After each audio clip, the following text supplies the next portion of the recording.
Grade 6, in this video tutorial, I'm going to show you how to draw a graph using Excel. We are on Statistics and Probability Outcome P6.1, and we're learning how to create line graphs using some technology.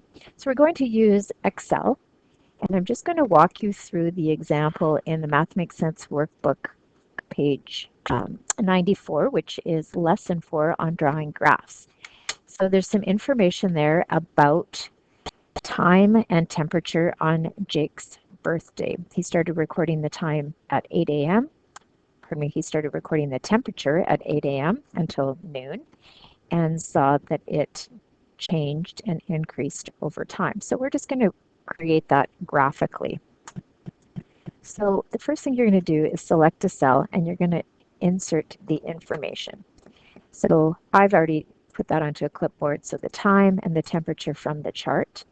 And I can just make this cell, this B column, a little bit bigger by dragging it here. I can play around by making that bold and so forth to make that chart nicer.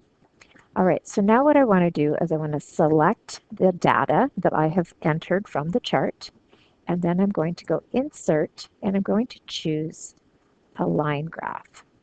And I'm just going to go down to 2D line and click, and it's going to create that line graph. Now I have some options. When I click on it again, across the Design tab here, we've got different ways that we can represent that information. And I kind of like that one.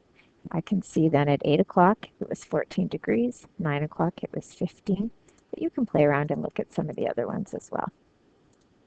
Now I've also noticed that in my temperature, I'm missing some information. I'm missing the fact that this is measured in units of Celsius. So I'm going to go back into that cell. I'm going to click up here to edit it, and I'm going to add Celsius. And that automatically changed my chart. Now I can take that chart and I can just simply print that. I can copy it, put it onto a Word document. I can upload it as an image because that's what it has become now, is an image as a chart. Okay, so that's basically how we create a line graph using a technology tool called Excel.